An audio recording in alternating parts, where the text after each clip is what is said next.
What are some of the challenges that are unique to the two different things? First of all, I don't think voice acting should never be underestimated. It is one of the hardest things to do between doing voice acting and performance capture, all of that sort of stuff. What I find the difference in that is with TV and film, you have the luxury of having everything around you. You've got a set, you've got props, you've got snow, you've got rain, you've got anything they need, they can create for you, without a shadow of a doubt. When you step on a soundstage to do motion capture or performance capture, you have none of that. So we as the actor have to dig twice as deep to find the emotion and create the scene, because they'll let you know in the storyboard, it's snowing here, or it's some below zero weather that's happening right now, or it's raining. We need you to feel, we need to understand that emotion of what you're feeling. And you have to conjure that stuff up out anything around you. So I find that is one of the biggest differences.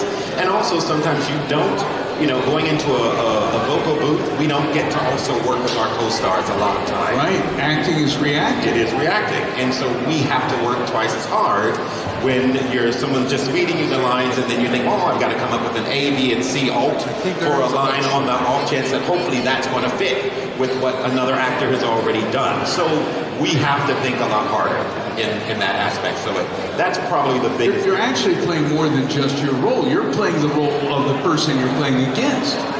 Because if you don't see, we're going to try to move closer to the stage for you guys, chat.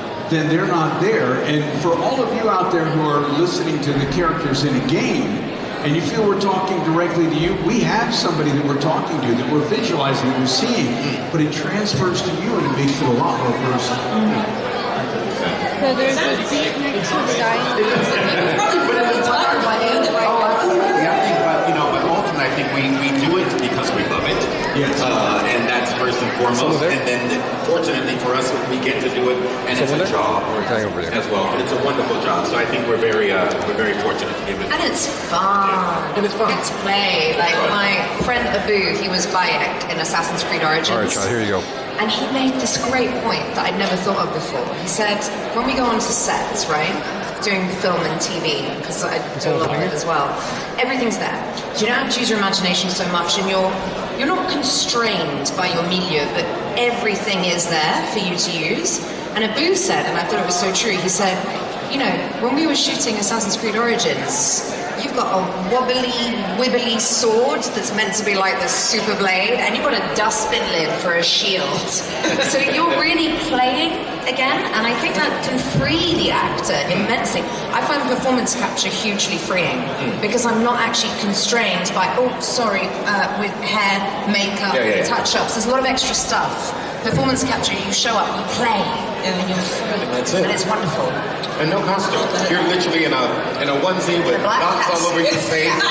And everything most attractive ever. I do rock a onesie though. I do rock a onesie. Is this new better, chat? Coming from the Elder Scrolls world, there's a lot of really difficult to pronounce words, right? I don't know how much you guys have run into it, but I mean, they can be tough, right? Yeah. How do you handle this? You go with the engineer, you go with the devs. If they don't know, they'll make a call really quickly, because you want to make sure all the voice actors are on the same page. You don't want everybody pronouncing something completely differently. I've heard people pronounce Hermaeus Mora about 1,400 different ways. Hermaeus, how do you say that name? But it's basically you go with the guidance of the writers, of the devs, of the engineers, the directors, and truthfully, the directors sometimes can make the difference, not just in the pronunciations, but in some of the inflections, some of the way you're bringing things about. Like, we were talking about D.B. Cooper, who did a lot of the directing for ESO and Necrom. D.B.'s wonderful, and it's like a dance. It's like a dance. The two of you are going together, trying to create something that is brand new and yet familiar at the same time. And a good director can change everything. And they also, I've been on a session where they have 4 or 5 people in the room, I was going to say, are they there with you? Yeah. They want to make sure they get everything just right. The pronunciation's right. What's going on here? What is the situation? What's the emotion? What are we going for? That's changed a lot, I think, over the past several years because video games have become a lot more cinematic. It's like a movie that you live inside of. Appreciate you. That you get so immersed in the game. I don't know if anyone else wants to sub, that'd be greatly appreciated. I lose track of time. Hopefully make back the cost I think I'm going to play for about a half an hour. Streaming live from Europe. Birds are chirping outside my see's toes. It's a sign of a good game, though. Yeah. Awesome. And then you go to sleep and dream in that world. So the games themselves have become, I think, even more cinematic than the movies have become. Yeah. And I think that's why you have to have so many people involved and so many people who care. And I've noticed with ESO that people who work these projects really care about them. For sure. So, kind of going to ESO, Alix, we've never introduced a new Daedric Prince in ESO. We've always kind of leaned on the ones that have existed in Mora before. So how did that affect your perception of Ithelia as you were kind of preparing for that role? I was definitely intimidated because no pressure, right? Yeah, I was intimidated. So I got the audition and I saw the drawings and I got the brief and I was like, oh, this is really interesting. Obviously, I'm not going to give any spoilers. I'm not going to say too much. I really don't want to get fired or lose my job. So what I will say is she has this incredible arc from start to finish that's very clearly plotted, that's very beautifully written, and that came across in the audition. So I was auditioning for her and I was like, I really want to do this from a character point of view.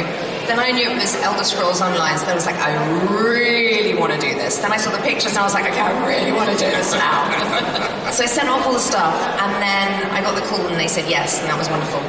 And then I just, thank you, and then I just felt a bit insecure, very intimidated, stepped into the booth and went, okay, fuck it all, act. So that's my process. Shake it out, scream fuck it, and then just do it. It's my process too. Yeah, I know, and then just process. And occasionally shout for water. Yeah. Can I ask, thanks for subbing extra Vertigo. What is that audition process like? Especially for something, that hasn't existed before. What type of thing do you submit? You submit, so we get given a brief, and if we're lucky, we will get a little bit, it'll tell us the project, so Elder Scrolls Online, because very often, I don't think people know this, but it'll say Project Lemonade, or Project Red Card, which means nothing to you, unless it says, Mario and Luigi, you're kind of guessing at what it is. But this actually, I knew what it was. And I think the images have a lot of influence, right? Because the way that your character looks, that gives you a lot of information. And then you send it off into the ether and you sort of hope for the best.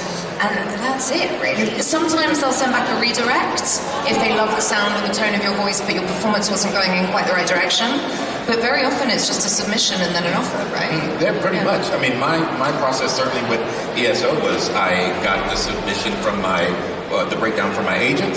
I saw a picture of this character who I quite liked, the look of this character, and with a few lines, a little bit of background about the character, but pretty much that was it. And like Alix said, you go into your studio, you record them, you kind of give them variations, send it off, and wait for a phone to ring. Yeah, it just goes into a black hole and you hope for the best. Right.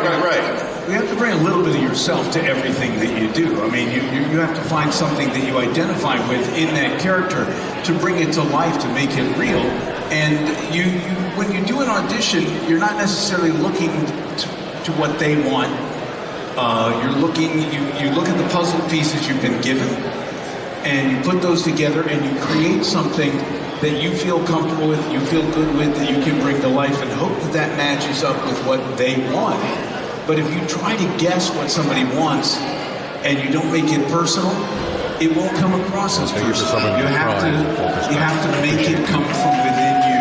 And I think that's what you guys did. You took these roles and you took a little spark of your own soul and you made them come to life. And then you turn around after an audition and you walk away. You just you walk away. You hope you did a great job. You got to be satisfied with that, and hope that they come back. Do you feel connected with your characters, like once you're kind of going through the process? Yeah. I think certainly in some aspects I feel connected to him, although we are also very different. He's a bit more bougie than I am. In some respects. He's lying. He's super bougie. Super A bit of bougie. ego and all that stuff going on. But yeah, I think, I think the true test is when we create a character and you guys fall in love with that character. That tells us that we have done something right. That, and it's not going to be to everyone's taste. Some people may like Azandar. Some people may not like Azandar, which is perfectly fine. But at the same time, you kind of go, that's a real response. Because some people like us as people, and some people don't like us as people. So I think we all fit in that same bubble. Do you understand what I'm saying? Yeah. There we go. Depending upon the action of what your character's supposed to be doing in the actual story, maybe they're not supposed to like you. Yeah. I know with Starfield, I keep getting people tweeting to me, hey, sorry, dude, I had to shoot you in the face. I know a great example, I don't know, Breaking Bad fans in here? Yeah. Like, Walt's wife, people hated her in real life because she did such a great job in the show being this hated character. And like, guys, you gotta separate, like, the character from the actor, right? Yes. So, Tommie, Azandar, obviously one of the companions in ESO, is very different than other NPCs in that he can be by the player's side and form this rapport with them throughout the adventures. So, how did you take that into account with your performance with them? I really had to rely on direction from what the writers wanted, as well as what I was getting from my voice director in the time of recording, and trust that process. And knowing that I had never played a character like this before, that was a companion who travels with you through the game, if you so choose, or whatever, how that works. But I think all I could do was think about the character and approach him from my truthful place in terms of as the actor, and look at the dialogue and put myself in that place and live in that place as best I could in that time, and understand the sort of intricacies about that character, his flaws, his ups, his downs, his personality, what he likes, what he doesn't like, all that sort of stuff. Try and incorporate that in. But thankful that we have a wonderful team of writers and directors who help guide us along the way. So it's not all of us, it's not all our doing, but we bring a great part of that. But thankfully for those people who've created this story and everything, we have them to rely on to help a lot. We just did some things, a script recently that I was able to voice, and I can't really talk about it, but it was so emotional. The writing was wonderful, and it really touched me to the point where I kept thinking about it later on. The writing and the lore work and things of that sort for ESO have been so rich, and I think that's one of the things that really separates it from a lot of other games is how deep the lore can get and how personal things can feel. The writing, when you have wonderful writing, it can lead you into places performance-wise that you never thought to go. So, Ithelia is kind of brand new. We've only seen a little bit of her from the global reveal back in January. Obviously, people are going to start seeing more and more of her since this is going onto our test server in a couple of weeks. People have been playing it here. What have been, for each of you, some of your most rewarding fan reactions to the characters that you've played? I mean, Ithelia had some outrageous fan art when it first got announced. Yeah, it's really gorgeous. And please send me fan art if anyone does fan art, because I think it's beautiful, and I'll repost it and promote it. And yeah, it's beautiful. I'm just excited because no one actually really knows her story yet. And you were just talking about the writing, Wes. And in the end of Ithelia's story, I was really crying. Like, I shouldn't say if it's happy or sad. Sorry. Keep it in the room. Tears did not say if they were happy tears or sad tears. That's it. It could be anything. It could be any kind of tears. It could be anxious tears. But it was good writing. That was my point. Move on to Tommie. Move on to Tommie.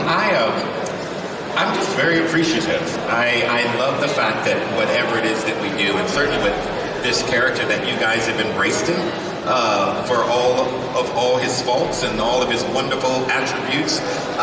So all I can say is thank you to you for accepting and embracing this character. I really appreciate it. I love seeing the fan art sometimes. I had someone present me with a drawing, a painting they'd done of Hermaeus Mora today when we were in Las Vegas. Someone came and brought me a print of a painting they had done of Hermaeus Mora. We've got a JessicaRae cosplayer over there. I'd love to see a Hermaeus Mora cosplay, but it's really hard to come up with a million eyeballs and tentacles. You say that, but wasn't there one at the ESO Tavern last year? Was anybody there? Yeah. I'm pretty sure there was a Hermaeus Mora walking around. I mean, maybe not as many tentacles, but still very impressive. Yeah.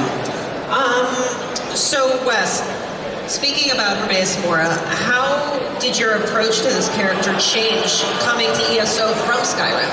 Well, in Skyrim, Hermaeus Mora was a little more ponderous. There was a little more slurriness, clicking to the voice. But the thing is, Hermaeus Mora doesn't really have a mouth, does he? And I think that he speaks to you. I've actually never thought about that. Yeah, telepathically, I believe. And you're hearing him as you hear him.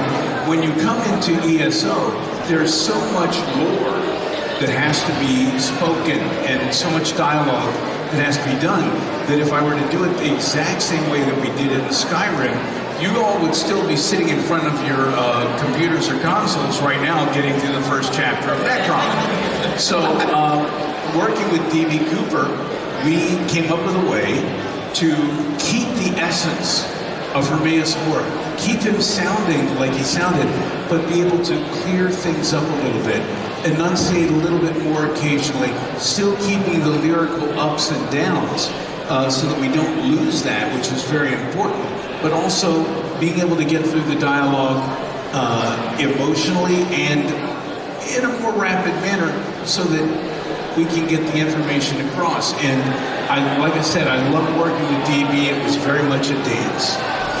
Could I put you on the spot and have you just say something as Hermaeus Mora? Because I don't know about you all, but I kind of love hearing it.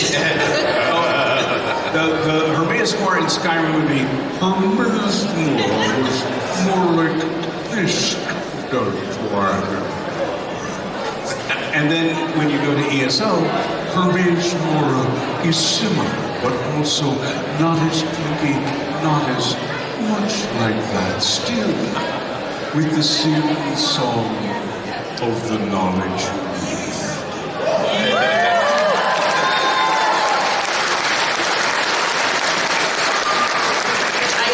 I love that your hands were almost like kind of timid, right? When I'm in the booth, I'm moving around. Yeah. You're getting all, And sorry to interrupt, but I just want to say, you also what happened to his body, right? And his face.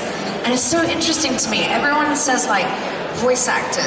Because I think sometimes in the biz, people are like, oh, you're just a voice actor. I was like, have you ever seen? We're not voice actors. We're actors. We all started as actors. Absolutely. We are actors. That's what we do. But you really see it. Like, when Wes does that, you go, oh, it's your whole being. It's your character. Kind of transforming into it, right? It's your spirit. You're changing your spirit to change the character that you express to connect with everyone else. Exactly. And I think that's the biggest misconception is there's no such thing as a voice actor. You're just an actor.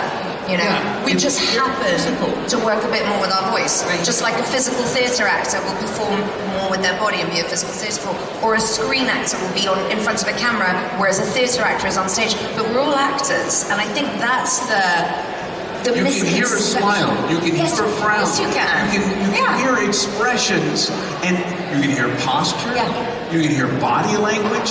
The microphone hears everything. And it's so beautiful. When you know how to use the microphone properly, it's incredibly sexy. No, because you can do so much with it. You know, you can really... what I mean by that... sound a bit wrong. What I mean by that is...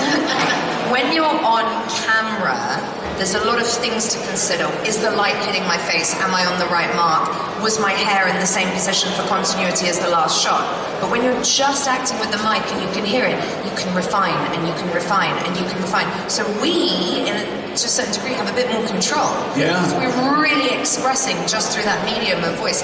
I think it's wonderful. But we get to explore the different textures that the voice can produce, the different tones, the different qualities in its loudness or its softness or its gruffness or any of that stuff, and finding these places within all of this, and all of this is an incredible playground to discover when you realize, and we all can do it.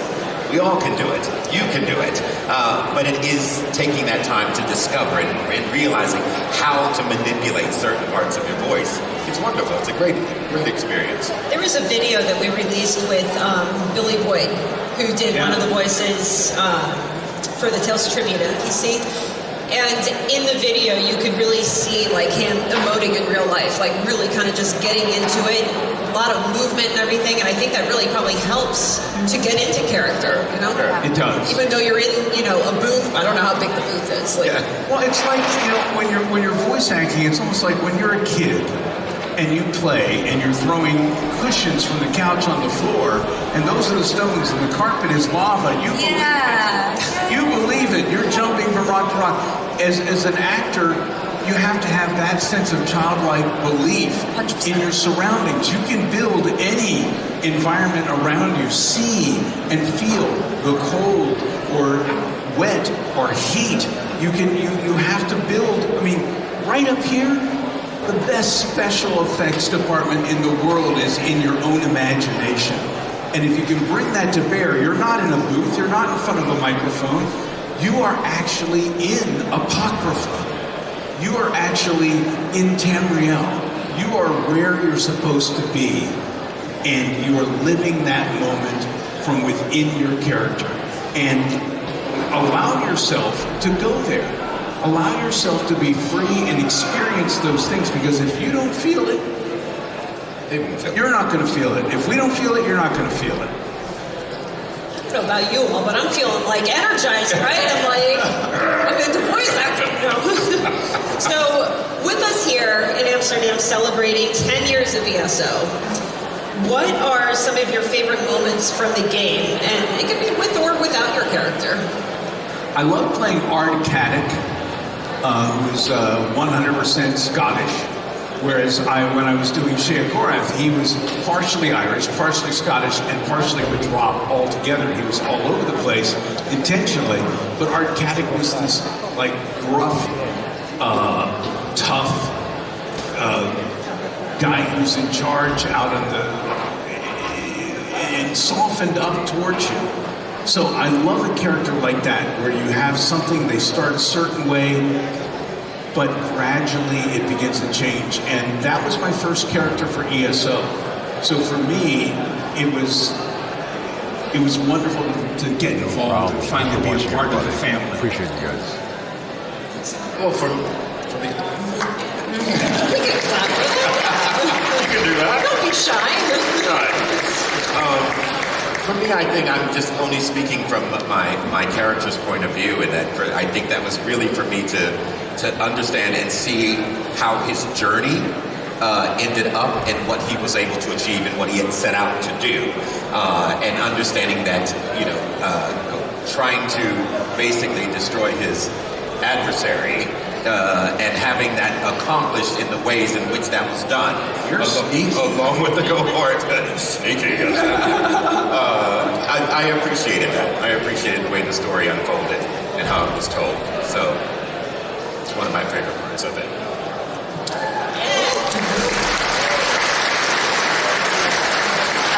Gina, I am not answering that question because I will get into trouble. So I just don't know what I'm allowed to say. Sorry. I was told backstage, well, I consulted backstage, and I was like, can I say, what can I say? Say that. Say that. So it's easier to just, you can all report back to me once you played it. Yeah. Spoilers, sweetie. Yeah. Easy question then. let's say somebody out here is like, you know what, I really want to do that after hearing what you all have talked about. I want to get into either acting or voice acting. Do you have any advice for somebody who is looking to get into this industry? My biggest piece of advice when people ask me that is it's a voice actor. And I think that the days of voiceover genuinely are over. There is an old guard who do like, in a world far away. And obviously there are still people who do that. But it really is him. But really, it's voice acting. So I think acting classes, being able to act, understand a script, feel it, communicate it through your voice, through your body. You know, I always think of it as like, you just have to reach someone's soul. No pressure. You just have to reach someone's soul. But you do. You just have to reach someone's soul through the microphone. You have to give a little piece of your soul, and it travels through the microphone, and then hopefully at the other end it touches you guys. You know? I definitely think you hit the nail on the head with the start of that, which I think is incredibly important, is that people go, I want to be a voice actor. And my thing would be, so you want to be an actor. Yeah. And first and foremost, you need to understand that process. Very simply, get yourself into a beginner's acting class and see how you get along with that. First place to start, I would say. If there's any local classes in your area that's maybe just, you know, not professional, just amateur, you have a group of friends who are working and dealing with stuff like that, go there. Start there. Start at the very beginning. Learn what it's all about. Learn to break down text. Understand what your journey, what your purpose is as that particular character. But I would say start at the beginning. Just start with a simple class and see if you actually like it first. Yeah, and improv is great too, learning to loosen up and get outside of yourself. But I would also suggest that you go to a webpage. D. Bradley Baker, who's a wonderful voice actor, put together a page that all of us like to refer to folks because it's very in-depth. It's called iwanttobeavoiceactor.com. And it breaks things down from a very simple standpoint when you're beginning, what you need to do, what you want to do. And the fact of the matter is, some people like the idea of voice acting, but when it gets to the practicality of it and actually putting it to work, building yourself a demo, marketing yourself, getting yourself out there, practicing, they're like, well, this is work, you know? And it is. If you have a dream, any dream, you have to work towards it. But you have to love it and you have to want it. Yes. And if you love it, you want it, you're willing to do what you have to do to get it done. You said a word, improv. And I think maybe if we ask real nice, maybe we can convince these three to maybe do a little something for us. Yes? Well, everybody here, how many of you flew in to this little shindig here today? Yes. I think what we're going to do is we're going to do our characters from ESO. So we've got Ithelia, we've got Azandar, and we've got Hermaeus Mora. But I think what we're going to do is we're going to set this up in an airport. And Hermaeus Mora is not just the Daedric Prince of Knowledge, he is the head of TSA. And Azandar and Ithelia are trying to board a plane, trying to board a flight, but they must get past the one who knows. Welcome to the TSA. I am the golden eye of fate. I am the keeper of whispers. I am the searcher of luggage. I am the frisker of naughty bits. And you are under my gaze. What do you have to declare? Greetings. I have nothing to declare. My name is Azandar. I am an arcanist. I have decades of esoteric knowledge, a bit of coin, and a convivial attitude. Yes. What do you say to that? I say that your ego will not fit in an overhead bin.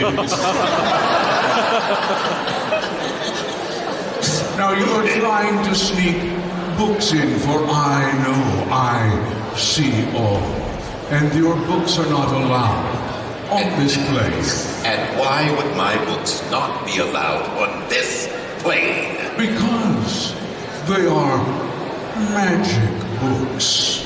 Magic books which are considered a threat. Weapons of mass destruction, especially in Florida.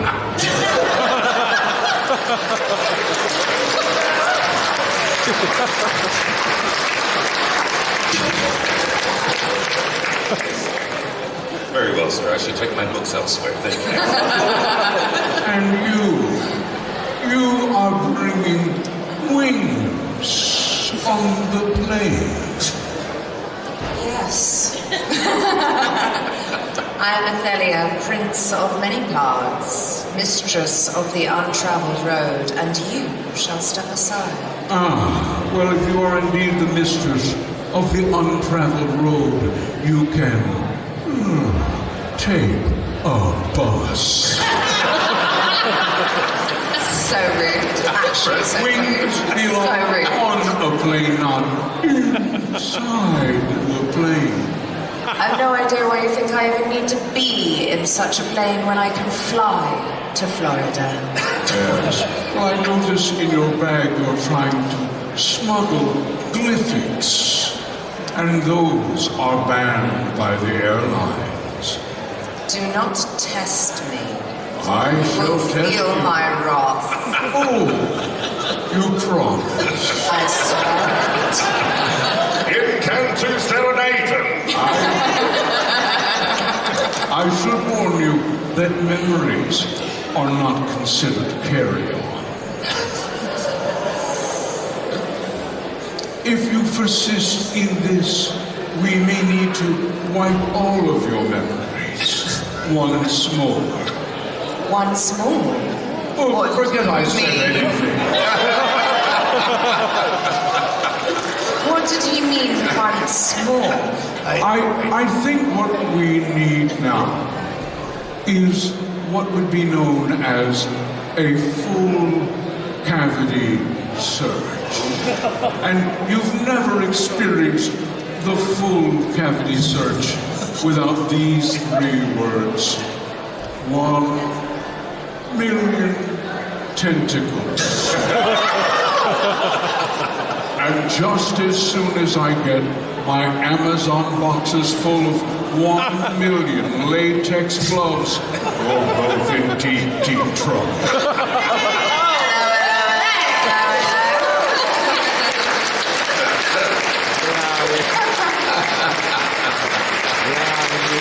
That was all the brilliant Wes. I have to say, we have to give Wes a round of applause. He came up with that. That was Wes. I asked Wes, I'm like, hey, you want to do this again? Remember in Vegas? He's like, I'm on it. I got it. And he really was. He's actually got the latex gloves backstage, but that is a whole... All over it. All over it. How many of you were strip searched by TSA on the way in? There was one hand in the back. We don't need to talk about it. Probably very traumatizing. All right. We are going to wrap up here. What's going to happen? These 3 are going to get ready for their meet and greet that's going to be happening. It'll be over there. Come and say hi. Otherwise it'll be really embarrassing and awkward. We'll just be sat there. With no I am confident you're going to have a line of people. So, what's going to happen? A little bit of housekeeping stuff here. We're going to have to clear these chairs because we're getting ready for Matt to perform. For trivia, not firework. Although if you want that too, maybe we can ask real nice and it'll happen. So, we're going to kind of form a line over there so that way the crew can come in, clear the chairs, get ready for Matt. So if you would like to do a meet and greet with Wes, with Tommie, with Alix, I'm sure they'd be happy to sign something, maybe a photo. If you ask real nice, go that way.